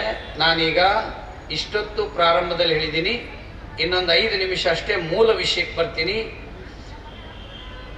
ಸ್ವಾಭಿಮಾನ ಇಲ್ಲದೆ ಇರುವಂತ ದೇಶ ಆಗಿರೋದ್ರಿಂದ, ಸ್ವಭಾಷಾ, ಸ್ವವೇಷ, ಸ್ವಭೋಜನ, ಸ್ವತಂತ್ರ ನಮ್ಮದು ಇಲ್ಲದೆ ಇರೋದ್ರಿಂದ ಭಾರತ ಏನೋ ಅಗ್ರಗಣ್ಯ ಆಗ್ತಾ ಇದೆ, ಕುಟುಂಬಗಳ ನಾಶ ಆಗ್ತಾ ಇದೆ. ಎಷ್ಟೋ ಮನೆಗಳ ಕದ ಹಾಕಿದೆ, ಮನೆ ತೆಗೆದಿದ್ರು ಒಂದೇ ಮುದುಕಿ ಇರ್ತದ ಆ ಮನೆಯೊಳಗಡೆ. ನಿನ್ ಮಗ ಎಲ್ಲಿ ಹೋಗ್ಯಾನಂದ್ರೆ ಅವ ಫಾರಿನ್ಗೆ ಹೋಗ್ಯಾನಂತ ಹೇಳ್ತಾರ. ಫಾರಿನ್ ಎಲ್ಲಿ ಹೋಗ್ಯಾನಂತ ಕೇಳಕ್ ಹೋದ್ರೆ ಆಸ್ಟ್ರೇಲಿಯಾದಾಗ ಕುರಿ ಕಾಯಕ್ ಹೋಗ್ಯಾನ. ಚಿಕ್ಕನ ಕುರಿ ಮೇಸಕ್ ಹೋಗ್ಯಾನ. ಇರುವುದು ಫಾರಿನ್. ಇಲ್ಲಿ ಹೊಲ 30 ಎಕರೆ ಅದಾವ. ನಮ್ಮ ಇಡೀ ಕುಟುಂಬ 3 ಎಕರೆದಲ್ಲಿ ಜೀವನ ಮಾಡ್ತೀವಿ. ನಾವು ಇನ್ನೊಬ್ಬರಿಗೆ ಕೊಡುವಷ್ಟು ಬೆಳಿತೀವಿ. 3 ಎಕರೆದಲ್ಲಿ ಒಂದೇ ಗೋವಿದೆ ನಮ್ಮ ಮನೇಲಿ. 2.5 ಲಕ್ಷ ಸಂಪಾದನೆ ಮಾಡ್ತೀನಿ ನಾವು ಒಂದು ವರ್ಷಕ್ಕೆ ಒಂದೇ ಗೋವು. ಬಂಧುಗಳೇ, ಈ ಕಾರ್ಯಕ್ರಮದಲ್ಲಿ ಬಂದವರಿಗೆ ನಾನು ವಿನಂತಿ ಮಾಡ್ಕೊಳ್ತೀನಿ, ಕೈ ಮುಗಿದು ಕೇಳ್ತೀನಿ, ನಿಮ್ಮ ಮನೆಗೆ ಬಳಸುವಂತ ಹಾಲಿಗೋಸ್ಕರನಾದ್ರೂ ಒಂದು ಕೃಷ್ಣ ಪರಮಾತ್ಮ ಕಾಯ್ದಿರುವಂತ ದೇಶಿ ಗೋವನ್ನ ಕಟ್ಕೊಳ್ಳಿ. ಭಾರತ ಆದಷ್ಟು ಬೇಗ ಜಗದ್ಗುರು ಆಗತ್ತೆ. ಎಷ್ಟೆಷ್ಟು ಕಿಮ್ಮತ್ತಿನ ನಾಯಿ ನಮ್ಮ ದೇಶದೊಳಗೆ. ಅದಕ್ಕೆ ಮಕ ಎತ್ತಾಗೈತು ಏನು ಗೊತ್ತಿರದಷ್ಟು ಕೂದಿರ್ತಾವ ನಾಯಿ. ಒಬ್ಬ ಮೊನ್ನೆ ನಾಯಿ ಮೈ ತೊಳ್ಯಾಕತ್ತಿದ್ದ, ಸ್ನಾನ ಮಾಡಿಸಿ ಮೈ ಒರೆಸಿ ಅದಕ್ಕೆ ಮುತ್ತು ಕೊಡಾಕತ್ತಿದ್ದ. ಅಲ್ಲಿ ಒಂದು ಹುಡುಗ ಹೇಳ್ದ, ಮಕ ಆಚೆ ಕಡೆ ಐತ್ ನೋಡ್ರಿ, ನೀವು ಹಿಂದೆ ಕೊಡಾಕತ್ತೀರ. ನಗಲಿಲ್ಲ ಅಂದ್ರೆ ಕ್ಯಾನ್ಸರ್ ಬರ್ತದ ಅಂತ ಹೇಳ್ಯಾರ, ಅದಕ್ಕೆ ಹೇಳಾಕತ್ತೇನೆ. ಪುಸ್ತಕ ಐತೆ ಅದ್ರ ಬರ್ದಾರ, ಒಟ್ಟ ನಗಲಿಲ್ಲ ಅಂದ್ರೆ ಕ್ಯಾನ್ಸರ್ ಬರ್ತದೆ. ನಕ್ರೆ ಹಾರ್ಟ್ಗೆ ಸ್ಟಂಟ್ ಹಾಕ್ಸೋ ಅವಶ್ಯಕತೆ ಇಲ್ಲ, ರಕ್ತ ತಿಳುವಾಗ್ತದೆ. ಕರೆ ಕರೆ ನಗರಿ, ಸುಳ್ಸುಳ ನಗಬಾರ್ದು. ಬೆಂಗಳೂರ ಸುಳ್ಸುಳ ನಗ್ತಾನ ಭಾಳ ಅದಾವ. ಸುಳ್ಸುಳ ರಾತ್ರಿನ ರಂಗೋಲಿ ಹಾಕಿ ಮುಕ್ಕೊಂಡ್ಬಿಡ್ತಾರೆ ಬೆಂಗಳೂರ. ಮುಂಜಾನೆ ಎದ್ವಿ ಎದ್ದಿಕ್ಕೆ. ಇದು ನಗೆ ಬರುವ ವಿಷಯ ಆಗಿರಬಹುದು, ಆದ್ರೆ ಇದರಲ್ಲಿ ಒಂದು ವಿಚಿತ್ರವಾಗಿರತಕ್ಕಂಥ ಸತ್ಯ ಇದೆ ಮತ್ತು ವಿಡಂಬನೆ ಇದೆ ಬಂಧುಗಳೇ. ನಮ್ಮ ಭಕ್ತಿ ಏನು ಕಡಿಮೆ ಆಗಿಲ್ಲ, ಭಕ್ತಿಯಲ್ಲಿ ವಿಕೃತಿ ಬಂದಿದೆ. ನಮ್ಮ ಅತಿಥಿ ಸತ್ಕಾರದಲ್ಲಿ ವ್ಯತ್ಯಾಸ ಆಗಿಲ್ಲ, ನಮ್ಮ ಆಹಾರದಲ್ಲಿ ದೋಷ ಆಗಿದೆ. ನಮ್ಮ ಪ್ಲೇಟ್ ಬಹಳ ಕಿಮ್ಮತ್ತಿಂದಿದೆ, ಅದರೊಳಗೆ ಊಟ ಮಾತ್ರ ಕಿಮ್ಮತ್ತಿಂದಿಲ್ಲ. 35-40 ವರ್ಷದಿಂದ ಪ್ಲಾಸ್ಟಿಕ್ ತಾಟ್ನ್ಯಾಗ ಉಂಡ್ರಂದ್ರೆ ಬಡವರು ಅಂತಿದ್ರು. ಈಗ 5 ಸ್ಟಾರ್ ಹೋಟೆಲ್ನಾಗೂ ಪ್ಲಾಸ್ಟಿಕ್ ತಾಟ್ನ್ಯಾಗ ಉಣ್ಣಾಕತ್ತಾರೆ. ಚೀನಾದ ಒಬ್ಬ ಯಾತ್ರಿಕ ಹೇಳ್ತಾನೆ, ನನ್ನ ದೃಷ್ಟಿಯಲ್ಲಿ ಇಡೀ ಬ್ರಹ್ಮಾಂಡದಲ್ಲಿ ಸ್ವರ್ಗ ಅಂತಿದ್ರೆ ಅದು ಭಾರತ ಅಂತ ಹೇಳ್ತಾನೆ. ಆದ್ರೆ ನಮ್ಮವರು ಈ ದೇಶನೂ ಸರಿ ಇಲ್ಲ ಅಂತ ಹೇಳ್ತಾರೆ. ನಮ್ಮವ್ರು ಏನ್ ಹೇಳ್ತಾರೆ, ಭಾರತ ಅಂದ್ರೆ ದರಿದ್ರ ದೇಶ, ಭಾರತ ಅಂದ್ರೆ ಹವಾಡಿಗರ ದೇಶ, ಭಾರತ ಅಂದ್ರೆ ಬಡ ದೇಶ, ಭಾರತ ಅಂದ್ರೆ ಭಿಕ್ಷುಕರ ದೇಶ ಅಂತ ಹೇಳಿದಂತೊಬ್ಬ. ಅಲ್ಲಿ ಒಬ್ಬಳು ಭಿಕ್ಷೆ ಬೇಡ ಹುಡುಗಿ ಅಂದ್ಲಂತ. ಸರಿ ರೀ, ಒಳ್ಳೇದು ನೀವು ಹೇಳಿದ್ದು ಇದೆ. ನಿಮ್ಮ ಅಪ್ಪನ ಹೆಸರು ಏನಂತ ಕೇಳಿಲ್ಲ ಅಂತಕ್ಕೆ ಗೊತ್ತಿದ್ದಿದ್ದಿಲ್ಲ ಅಂತ. ಇದನ್ನ ಹೇಳಿದ ಬೇರೆ ದೇಶ. ನಾ ಭಿಕ್ಷೆ ಬೇಡಿದ್ರು ನಮ್ಮ ಅಪ್ಪ ಅವ್ವ ಯಾರು ಅಂತ ಗೊತ್ತದಾರ, ನಿನಗೆ ಗೊತ್ತಿಲ್ಲ ಅಂದ್ಮೇಲೆ ನಿನ್ ದೇಶ ತಗೊಂಡು ಏನ್ ಮಾಡೋದು ಅಂದ್ಲಂತೆ. ಇದಕ್ಕೆ ಸ್ವಾಭಿಮಾನ ಅಂತ ಕರೀತಾರೆ. ಮ್ಯಾಕ್ಸ್ ಮ್ಯೂಲರ್ ಹೇಳಿದಾನೆ ವಿವೇಕಾನಂದರ ಮುಂದೆ, ನನ್ನ ಜೀವನ ಅಂತ್ಯ ಆಗ್ಬೇಕಾದ್ರೆ ಭಾರತದಲ್ಲಾದ್ರೂ ಒಳ್ಳೇದು, ನೀವು ಅವಕಾಶ ಕೊಡಿ ಅಂತ ವಿವೇಕಾನಂದರನ್ನು ಕೇಳಿದಾನೆ. ನಿಮ್ಮ ದೇಶದಲ್ಲಿ ಸೇವಾ ಮಾಡಿದರೆ, ತ್ಯಾಗ ಮಾಡಿದರೆ ಪುನರ್ಜನ್ಮ ಇದೆ, ನಾ ಮತ್ತೆ ಹುಟ್ಟಬೇಕು ಅಂತಿದ್ದೀನಿ ಅಂತ ವಿವೇಕಾನಂದರ ಅಂತ ಹೇಳಿದಾನೆ. ಮ್ಯಾಕ್ಸ್ ಮ್ಯೂಲರ್ ಹೇಳಿದಾನೆ. ಇನ್ನೊಬ್ಬ ಹೇಳ್ತಾನೆ, ಮಾನವ ಜನ್ಮದ ಸಾರ್ಥಕತೆಯ ಕಟ್ಟಕಡೆಯ ದಾರಿ ಯಾವುದು ಅಂದ್ರೆ ಅದು ಭಾರತ ಅಂತ ಹೇಳಿದಾನೆ. ಕ್ರಿಮಿ ಕೀಟ ಆಗಿ ಹುಟ್ಟಿದ್ರು ಒಮ್ಮೆ ಭಾರತದಲ್ಲಿ ಹುಟ್ಟಬೇಕು ಅಂತ ಬೇರೆ ದೇಶದವರು ಹೇಳ್ತಾರೆ. ಇತ್ತೀಚೆಗೆ ಜಪಾನ್ದ ಒಬ್ಬ ಬಂದಾಗ ವಿಮಾನದಿಂದ ಇಳಿಯುವಾಗ ತನ್ನ ಪಾದರಕ್ಷಣ ಬಗಲಲ್ಲಿ ಇಟ್ಕೊಂಡು ಇಳಿದ್ನಾನೆ. ಅವನು ಬಗಲಲ್ಲಿ ಇಟ್ಕೊಂಡವ್ರು ಕೆಲವರು ವಿಡಿಯೋ ಮಾಡ್ತಿದ್ರಂತ ನಮ್ಮ ದೇಶದವ್ರು. ಯಾಕೆ ಅಂತ ಕೇಳಿದ್ರೆ ಹೇಳಿದಂತೆ, ಮೊಟ್ಟ ಮೊದಲ ಬಾರಿಗೆ ದೇವಭೂಮಿಗೆ ಪಾದ ಇಡ್ತೀನಿ, ಚಪ್ಪಲಿ ತುಳಿಬಾರದು ಅಂತ ಬಂದೀನಿ ಅಂತ. ಇದೆಲ್ಲ ನಿಮಗೆ ಗೊತ್ತಿರೋದನ್ನೇ ನಾನು ಕೂಡಿಸಿ ಹೇಳಿದ್ದೀನಿ, ಅಥವಾ ನೆನಪು ಹಾರಿದ್ರೆ ನೆನಪು ಮಾಡುವಂತ ಕೆಲಸ ಮಾಡಿದ್ದೀನಿ. ಈ ಮಾತಿನಿಂದ ನಮ್ಮ ಭಾವ ಜಾಗೃತಿ ಆಯಿತು ಅಂತಂದ್ರೆ, ಆ ಭಾವ ಜಾಗೃತಿ ಆಯ್ತು ಅಂದ್ರೆ ಅದು ಮನಸ್ಸಿನಲ್ಲಿ ನೆಲೆಗಟ್ಟಾಗಿ ನಿಂತು ಅಂದ್ರೆ ನಾವು ಆಚಾರ ಮಾಡಲಿಕ್ಕೆ ಅವಕಾಶ ಆಗ್ತದೆ. ಅದಕ್ಕಾಗಿ ಭಾರತ ಇವತ್ತು ಬಹಳ ದೊಡ್ಡ ಹೆಸರನ್ನ ಜಗತ್ತಿನಲ್ಲಿ ಮಾಡ್ತಾ ಇದೆ. ಭಾರತದಲ್ಲಿ ಈಗ 3 ಕೋಟಿ ಜನ ಕ್ಯಾನ್ಸರ್ನವರಿದ್ದಾರೆ, ನೆನ್ಪಿಟ್ಕೊಳ್ಳಿ. 3 ಕೋಟಿ ಜನ ಕ್ಯಾನ್ಸರ್ನವರಿದ್ದಾರೆ, 23 ಕೋಟಿ ಜನ ಸಕ್ಕರೆ ಕಾಯಿಲೆಯವರಿದ್ದಾರೆ. ಇನ್ನು HIV, ಚರ್ಮರೋಗ ಇವನ್ನೆಲ್ಲ ಸೇರಿದ್ರೆ ಇವರೊಂದು 40% ಇದ್ದಾರೆ ದೇಶದಲ್ಲಿ. 2025 ಡಿಸೆಂಬರ್ ಅಷ್ಟೊತ್ತಿಗೆ 15 ಕೋಟಿ ಜನ ಕ್ಯಾನ್ಸರ್ನವ್ರು ಆಗ್ತಾರೆ ಅಂತ ಹೇಳ್ತಾ ಇದ್ದಾರೆ. ಈಗಲೇ ನಾವು ಎಚ್ಚೆತ್ತುಕೊಂಡ್ರೆ, ನಂದು ವಿಡಿಯೋದಲ್ಲಿ ಯಾರೋ ಹೇಳಿದ್ರು ನಿಮ್ದು ಯೂಟ್ಯೂಬ್ ಅಂತ, ನಂದಲ್ಲ ಅದು ಯೂಟ್ಯೂಬ್. ನಾ ಯಾರು ಹಾಕ್ಯಾರೋ ನಂಗೆ ಗೊತ್ತಿಲ್ಲ, ನಾನು ಅದನ್ನ ಏನು ನೋಡಂಗೇ ಇಲ್ಲ. ಏನೋ ಬಹಳ ಜನ ನೋಡ್ಯಾರ ಅಂತ ಹೇಳ್ತಾರೆ. ಯಾರು ಹಾಕಿರ್ತಾರೆ ನನಗೇನು ಗೊತ್ತಿಲ್ಲ. ಅದರೊಳಗೆ ಒಂದು ವಿಷಯ ಹೇಳಿದ್ದೀನಿ ನಾನು. ಕ್ಯಾನ್ಸರ್ ಬರಬಾರ್ದು ಅಂದರೆ, ರೋಗಗಳು ಬರಬಾರ್ದು ಅಂದರೆ ಏನು ಮಾಡಬೇಕು ಅನ್ನೋದನ್ನ ಭಾಳ ಸಿಂಪಲ್ ಲಾಜಿಕ್ ಹೇಳಿದ್ದೀನಿ. ಅದನ್ನ ಯಾರೋ ಒಬ್ರು ಪಾಲಿಸಿದ್ದಾರೆ, ಪಾಲಿಸಿ ನಮ್ಮ ಮನೆಗೆ ಬಂದು ಭೇಟಿಯಾಗಿದ್ದಾರೆ. ನೀವೇನು ಹೇಳಿರಿ ಅಷ್ಟೇ ಮಾಡಿವಿ, ನನ್ನ ಹೆಂಡತಿ ಕ್ಯಾನ್ಸರ್ ಹೋಗಿದೆ ಅಂತ ಹೇಳಿದ್ದಾರೆ. ಅದನ್ನ ನಿಮಗೂ ಹೇಳಿ ಮುಗಿಸ್ತೇನೆ. ಆಹಾರದಲ್ಲಿ 6 ಥರದ ರುಚಿ ಇದೆ. ಅದಕ್ಕೆ ಷಡ್ರಸಗಳು ಅಂತ ಕರೀತಾರೆ. ನಾನೇ ಒಂದು ಯೋಚನೆ ಮಾಡಿ ಚಿಂತನೆ ಮಾಡಿ ಒಂದು ವ್ಯಾಖ್ಯಾನವನ್ನು ಕೊಟ್ಟಿದ್ದೀನಿ. ಆರೋಗ್ಯ ಅಂದ್ರೆ 6 + ಯೋಗ್ಯ. ಈ 6 ಷಡ್ರಸಗಳನ್ನ ಯಾರು ಯೋಗ್ಯ ರೀತಿಯಲ್ಲಿ ಬಳಸ್ತಾರೆ ಅವರು ಆರೋಗ್ಯವಂತರಾಗಿರ್ತಾರೆ ಅಂತ ನಾನೊಂದು ಚಿಂತನೆ ಮಾಡಿದ್ದೀನಿ. ಅದಕ್ಕೆ ಇಲ್ಲಿ ಯಾರು 50 ವರ್ಷದ ಮೇಲಿನವ್ರು ಇದ್ದಾರೆ ಅವರೆಲ್ಲರೂ ಸಣ್ಣವರಿದ್ದಾಗ ನಾವೆಲ್ಲರೂ ಕೆಂಪು ಉಪ್ಪು ತಿಂತಿದ್ವಿ. ಈಗ ನಾವೆಲ್ಲರೂ ಬಿಳೆ ಉಪ್ಪು ತಿಂತಾ ಇದ್ದೀವಿ. ಬಿಳೆ ಉಪ್ಪಿಗೆ ವಿಶ್ವ ಆರೋಗ್ಯ ಸಂಸ್ಥೆ ಹೇಳಿದೆ ಇದು ಬಿಳಿ ವಿಷ ಅಂತ ಹೇಳಿದೆ. ಬಂಧುಗಳೇ, ನಮ್ಮ ಕುಟುಂಬ ಆರೋಗ್ಯವಂತವಾಗಿರಬೇಕು. ಸಣ್ಣ ಪುಟ್ಟ ಕಾಯಿಲೆಗಳಿಂದ ಬಳಲಬಾರ್ದು, ಅಲರ್ಜಿಯಿಂದ ಬಳಲಬಾರ್ದು, ಸಣ್ಣ ಪುಟ್ಟ ದೋಷದಿಂದ ಬಳಲಬಾರ್ದು ಅಂದ್ರೆ ನಮ್ಮ ಅಡಿಗೆ ಮನೆಗೆ ಉಪ್ಪು, ಸೈಂಧವ ಲವಣ ಉಪ್ಪು ಬರಬೇಕು. ಇಲ್ಲಾಂದ್ರೆ ಕೆಂಪು ಉಪ್ಪು ಬರಬೇಕು, ಬಿಳಿ ಉಪ್ಪು ತಿನ್ಬಾರ್ದು. ಎರಡನೇದ್ದು, ನಮಗೆ ಖಾರ ಬೇಕು ಅಂತಾದ್ರೆ ಕಾಳು ಮೆಣಸನ್ನ ಪ್ರತಿದಿನ ತಿನ್ನಿ. ಅದರ ಜೊತೆಗೆ ಒಣ ಮೆಣಸಿನಕಾಯಿ, ಹಸಿ ಮೆಣಸಿನಕಾಯಿ ತಿನ್ರಿ. ಕಾಳು ಮೆಣಸು ತಿಂದ್ರೆ ಯಾವತ್ತೂ ಕ್ಯಾನ್ಸರ್ ಬರಂಗಿಲ್ಲ. ಬ್ರಿಟಿಷರು ಭಾರತವನ್ನ 200 ವರ್ಷ ಆಳಿದ್ದು, 200 ವರ್ಷ ಕಾಳು ಮೆಣಸಿನ ಸಂಬಂಧನೇ ಭಾರತಕ್ಕೆ ಬಂದಿದ್ದು. ವಿದೇಶದಿಂದ ಬರುವಾಗ 1 kg ಬಂಗಾರ ತಗೊಂಡು ಬರ್ತಿದ್ರು. ಇದನ್ನು ಕೊಟ್ಟಿಂದ ಕಾಳು ಮೆಣಸು ಕೊಡ್ತಿದ್ರು ಅವ್ರಿಗೆ 1 kg. ಅಂದ್ರೆ ಸಮಾನವಾಗಿ ಕಾಳು ಮೆಣಸು 1 kg ಗೋಲ್ಡ್ಗೆ ಸಮಾನ. ಅವಾಗ ಯಾರು ಕಾಳು ಮೆಣಸು ಕೆದ್ರೆ ಕೈ ಕಟ್ಟು ಮಾಡಿಬಿಡ್ತಿದ್ರಂತೆ. ಅದು ಚಿತ್ರ ಇದೆ ಮಣಿಪಾಲದಲ್ಲಿ ಒಂದು ಮನೆಯಲ್ಲಿ. ಖಾರಕ್ಕೆ ಕಾಳು ಮೆಣಸು ತಿನ್ನಕ್ಕೆ ಶುರು ಮಾಡ್ರಿ. ದಿನ 1-2-3 ಆದ್ರೂ ಆಹಾರದಲ್ಲಿ ತಿನ್ರಿ. ಪೆಪ್ಪರ್ ಅಂತಾರೆ ಇಂಗ್ಲಿಷ್ನಲ್ಲಿ. ಅದರದೊಂದು ಸ್ವಲ್ಪ ಪುಡಿ ತಗೊಂಡು ಜೋಳದಾಗ ಹಾಕಿ ಇಟ್ಬಿಟ್ರೆ ನೀವು ಒಟ್ಟ ನುಸಿ ಆಗಂಗಿಲ್ಲ. ಜೋಳದಲ್ಲಿ ಯಾವುದೇ ಅಕ್ಕಿಲಿ ಹುಳ ಆಗಲ್ಲ ಕಾಳು ಮೆಣಸಿನ ಪುಡಿ ಹಾಕಿ. ಹುಳಿ ಬೇಕು ಅಂದ್ರೆ ದಿನದಲ್ಲಿ ಒಮ್ಮೆ ಆದ್ರೂ ನಿಂಬೆ ಹಣ್ಣಿನ ಹುಳಿ ತಿನ್ನಿ. ಸಿಹಿ ಬೇಕು ಅಂತಂದ್ರೆ ಆರ್ಗ್ಯಾನಿಕ್ ಬೆಲ್ಲವನ್ನ ತಿನ್ರಿ, ಸಕ್ಕರೆ ತಿನ್ಬೇಡಿ. ಸಕ್ಕರೆ ಅತ್ಯಂತ ಕಾಯಿಲೆ ತರಿಸಲಿಕ್ಕೆ ಅದು ಕಾರಣ ಆಗಿದೆ. ಅಡಿಗೆ ಎಣ್ಣೆನ ಗಾಣಕ್ಕೆ ಹೋಗಿ ಗಾಣದಲ್ಲಿ ಮಾಡಿಸ್ಕೊಂಡು ತಗೊಂಡ್ಬರ್ರಿ. ಈಗ ಬರುವಂತ ಎಣ್ಣೆ ಟ್ರ್ಯಾಕ್ಟರ್ಗೆ ಹಾಕೋದು ಎಣ್ಣೆ, ಅದು ಟ್ರಕ್ಕಿಗೆ ಹಾಕುವಂತ ಆಯಿಲ್ ಅದು, ಅದನ್ನೇ ಸಿಂಗಾದ ಎಣ್ಣೆ ಅಂತ ಮಾರಾಕತ್ತಾರೆ ಅಂತ. ಅದಕ್ಕೆ ಪರ್ಮಿಷನ್ ಕೊಟ್ಟಿದೆ ಸರ್. Plastic bottle ಇಟ್ಕೋಬೇಡಿ. ವಿಪರೀತ ಪಾಲಿಸ್ಟರ್, ಟೆರಿಕಾಟ್, ನೈಲಾನ್ ಬಟ್ಟೆಗಳನ್ನ ಹಾಕೋಬೇಡಿ. ಆಮೇಲೆ ಬೇಗ ಮಲ್ಕೊಂಡು ಬೇಗ ಏಳಕ್ಕೆ ಶುರು ಮಾಡಿ. ದೇಶವೇ ಜಗತ್ತಿಗೆ ಕೊಟ್ಟಂತ ಯೋಗವನ್ನ ಕನಿಷ್ಠ ಅರ್ಧ ಗಂಟೆನಾದ್ರೂ ಮಾಡ್ರಿ. ಇಡೀ ಜಗತ್ತಿಗೆ ಕೊಟ್ಟದ್ದು ನಾವೇ. ಅಮೇರಿಕದವ್ರು ಫುಟ್ಪಾತ್ನಾಗ ಯೋಗ ಮಾಡಕತ್ತಿರ್ತಾರ, ನಮ್ಮವ್ರು ವಿಡಿಯೋ ಮಾಡ್ಕೊತಿರ್ತಾರೆ ವಾಹ್ ಅಂತೇಳಿ. ರಷ್ಯಾದವರು ಹರೇ ಕೃಷ್ಣ ಹರೇ ಕೃಷ್ಣ ಅಂತಿರ್ತಾರೆ, ನಮ್ಮವ್ರು ವಿಡಿಯೋ ಮಾಡ್ಕೊತಿರ್ತಾರೆ. ಆಮೇಲೆ ಮುಂದಿನ ದಿನಗಳಲ್ಲಿ ನಮ್ಮ ದೇಶ ಯಾವುದೇ ತರದ ಸಾಂಕ್ರಾಮಿಕ ರೋಗಕ್ಕೆ ಬರಬಾರದು ಅಂತ ನಿಮಗೆ ನಾನು ಅನಿಸಿದ್ರೆ ಬಂಧುಗಳೇ, ನಿಮ್ಮ ಮನೆಯಲ್ಲಿ ನಾಳೆಯಿಂದ ಅಥವಾ ಈ ವಾರದಿಂದ ಶುರು ಮಾಡಿ ಎಲ್ಲರೂ ದಿನಕ್ಕೊಮ್ಮೆ ಅಗ್ನಿಹೋತ್ರವನ್ನ ಮಾಡ್ರಿ. ಇದ್ರಾಗ ಯಾರಾದರೂ ಮಾಡ್ತಾ ಇದ್ರೆ ಅವರಿಗೆ ನಾನು ತುಂಬು ಹೃದಯದ ಧನ್ಯವಾದಗಳನ್ನು ಅರ್ಪಿಸ್ತೇನೆ. ಅಗ್ನಿಹೋತ್ರ ಯಾರ ಮನೆಯಲ್ಲಿ ಮಾಡ್ತಾರ ಅವ್ರ ಮನೆಯಲ್ಲಿ ಯಾವ ಕಾಯಿಲೆನೂ ಬರಲ್ಲ. ಹೇಗೆ ಮಾಡೋದು ಅಂದ್ರೆ ನೆಟ್ಟಲ್ಲಿ ನೋಡ್ರಿ, ಇಲ್ಲ ನನ್ನ ಹೆಸರು ಹೊಡ್ರಿ, ಅಗ್ನಿಹೋತ್ರ ಮಾಡೋದು ಬರುತ್ತೆ. ಖರ್ಚು ಎಷ್ಟಾಗುತ್ತೆ ಅಂತಂದ್ರೆ 10 ರೂಪಾಯಿ ಖರ್ಚು ಬರ್ತದೆ. ಸಮಯ ಎಷ್ಟು ಬೇಕಂದ್ರೆ 5 ನಿಮಿಷ ಬೇಕು. ಇದೇ ಭಾಳ ಡೇಂಜರ್.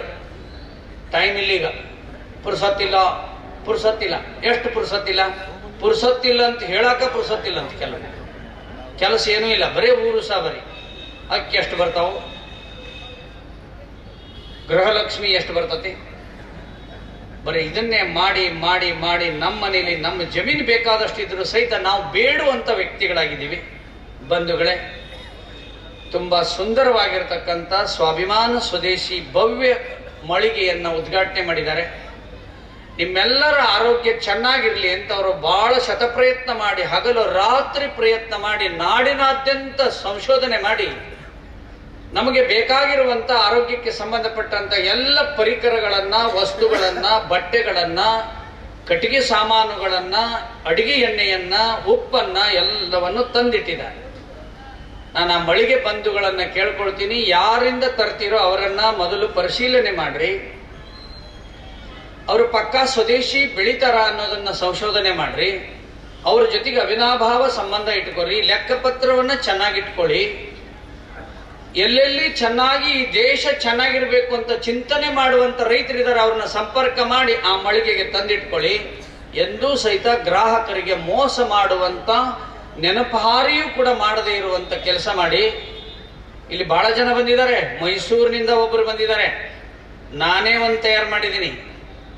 ಏನು, ಶ್ರೀ ಚಮತ್ಕಾರಿ ಚೂರ್ಣ ಅಂತ ಒಂದು ಇಮ್ಯುನಿಟಿ ಪವರ್ ಬರಲಿಕ್ಕೆ ಒಂದು ಗಂಜಿ ಪೌಡರ್ ತಯಾರು ಮಾಡಿದ್ದೀನಿ. ಅದನ್ನ ತಯಾರು ಮಾಡಿದ್ದನ್ನು ತಗೊಂಡು ಇಲ್ಲಿ ಬಂದಿದ್ದಾರೆ. ನಮ್ಮ ಮಾಡಿಕರ್ ಅವರು ಬಂದಿದ್ದಾರೆ. ಧಾರವಾಡದಲ್ಲಿ ಅದ್ಭುತವಾಗಿರತಕ್ಕಂಥ ಒಂದು ಸ್ವದೇಶಿ ಅಡಿಗೆ ಎಣ್ಣೆ ತಯಾರು ಮಾಡೋ ಘಟಕ ಹಾಕಿದ್ದಾರೆ. ಮೊನ್ನೆ ಧಾರವಾಡದಲ್ಲಿ 3-4 ಕಡೆ ಅವ್ರದ್ದಾಗಿದೆ. ಇನ್ನು ಬಹಳಷ್ಟು ಜನ ಈ ಕಾರ್ಯವನ್ನ ಮಾಡ್ತಾ ಇದ್ದಾರೆ. ಈ ಕಾರ್ಯ ಸಾಕ್ಷಾತ್ ಭಗವಂತನ ಕಾರ್ಯ. ಭಗವಂತ ಮಾಡಕ್ ಆಗದೆ ಇರೋದ್ರಿಂದ ನಮ್ಮನ್ನು ಕಳಿಸಿದಾನೆ. ನಾವೆಲ್ಲರೂ ಸೇರಿ ಈ ಕಾರ್ಯವನ್ನ ಮಾಡೋಣ. ಸ್ವದೇಶ, ಸ್ವಭಾಷೆ, ಸ್ವವೇಷದ ಜೊತೆಗೆ ಸ್ವ ಔಷಧಿಗಳನ್ನು ಉಪಯೋಗಿಸಿಕೊಂಡು ನಾವು ಆರೋಗ್ಯವಂತರಾಗಿರೋಣ. ಆಹಾರವೇ ಔಷಧಿಯಾಗಬೇಕು ದೇಶದಲ್ಲಿ ಹೊರತು ಔಷಧವೇ ಆಹಾರ ಆಗಬಾರ್ದು. ಮುಂಜಾನೆ ಒಂದು 20 ಗುಳಿಗೆ, ಮಧ್ಯಾಹ್ನಕ್ಕೊಂದು 20 ಗುಳಿಗೆ, ಸಂಜೆ ಕಡೆ ಒಂದಿಷ್ಟು ಟಾನಿಕ್. ರಾಗಿ ಮುದ್ದಿಲ್ಲ, ಜೋಳದ ರೊಟ್ಟಿಲ್ಲ, ಜೋಳದ ಮುಟಿಗಿಲ್ಲ, ಕಿಚಡಿ ಇಲ್ಲ, ಕರ್ಚಿಕಾಯಿ ಇಲ್ಲ, ಹೋಳಿಗಿಲ್ಲ, ಏನಿಲ್ಲ. ಬರೇ pizza, burger, panipuri, bread, ಬಿಸ್ಕಿಟ, chocolate. ಸ್ವಲ್ಪ ದೊಡ್ಡವ ಅಂತಂದ್ರೆ ಸಿದ್ದು, ಗುಟ್ಕ. ಇನ್ನೊಂದು ಸ್ವಲ್ಪ ದೊಡ್ಡವರಾದ್ರಂದ್ರೆ ಅದು ಹೋಗಂಗಿಲ್ಲ. ಬರೇ ಧಾರಾವಾಹಿ ಆದ್ರೆ ಸಾಕು, ಕೆಲವರು ಬರೇ ರಾಜಕೀಯ ಆದ್ರೆ ಸಾಕು. ಅಲ್ಲ, ಮಾನವ ಹುಟ್ಟಿ ಬಂದಿದ್ದು, ಮಾನವ ಇರುವುದರೊಳಗಡೆ ಮನುಷ್ಯತ್ವದ ಅರ್ಥವನ್ನ ತಿಳಿದುಕೊಂಡು ಆಧ್ಯಾತ್ಮಿಕ ಸಾಧನೆ ಜೊತೆಗೆ ಭೋಗವನ್ನು ನ್ಯಾಯಯುತವಾಗಿ ಮಾಡಿ ಭಗವಂತನ ಲೀಲಾ ವಿನೋದಕ್ಕಾಗಿ ಇರುವಂತ ಭಾರತದಲ್ಲಿ ಮಾನವರಾಗಿ ಹುಟ್ಟಿದ್ದೆ ನಮ್ದು ಸಾರ್ಥಕ. ಅಂತ ಭವ್ಯ ದೇಶದಲ್ಲಿ ನಾವು ಹುಟ್ಟಿದೀವಿ. ನಮ್ಮ ಜೀವನವನ್ನ ಸಾರ್ಥಕ ಮಾಡ್ಕೋಬೇಕಾದ್ರೆ 2 ಕಣ್ಣದವು, ಒಂದು ತ್ಯಾಗ, ಇನ್ನೊಂದು ಸೇವೆ. ನಮ್ಮ ಸ್ವದೇಶಿ ಮಳಿಗೆಯವರು ಸೇವೆಯನ್ನ ಮಾಡ್ತಾ ಇದ್ದಾರೆ. ನಾವೆಲ್ಲರೂ ನಮ್ಮ ಸಮಯವನ್ನ ತ್ಯಾಗ ಮಾಡಿ ಅವರಿಗೆ ಹರಸಿ ಅವರ ವಸ್ತುಗಳನ್ನ ಖರೀದಿಸಿ ಮತ್ತು ಅವರಿಗೆ ಮಾರ್ಗದರ್ಶಕರು ಆಗಿರಿ. ನೀವು ಯಾರ್ಯಾರು ಬೆಳೆದಿದ್ರಿ ಅದನ್ನು ತಂದು ಅಲ್ಲಿ ಕೊಡ್ರಿ. ಅದಕ್ಕೊಂದು ಯೋಗ್ಯ ಬೆಲೆ ಬರ್ತದೆ. ಎಲ್ಲಕ್ಕಿಂತ ಹೆಚ್ಚಾಗಿ ಭಾರತೀಯರ ಆರೋಗ್ಯ ಚೆನ್ನಾಗಾಗ್ತದೆ. ನಾನು ಇಷ್ಟೊತ್ತು ಹೇಳಿದ್ದು ಆರೋಗ್ಯ ಚೆನ್ನಾಗಾಗ್ಲಿಕ್ಕೆ ನಮ್ಮ ಅಮೃತ ವರ್ಷಿಣಿ ಅಕ್ಕ ಹೇಳಿರೋದು ಯೋಗ್ಯತೆಯನ್ನ ಬೆಳೆಸ್ಕೊಳ್ಳೋದು ಹೇಗೆ ಅಂತ. ಯೋಗ್ಯತೆ ಮತ್ತು ಆರೋಗ್ಯ ಬೆಳೆದ್ರೆ ಭಾರತ ತನ್ನಿಂದ ತಾನೇ ಜಗದ್ಗುರು ಆಗ್ತದೆ. ತಮಗೆಲ್ಲರಿಗೂ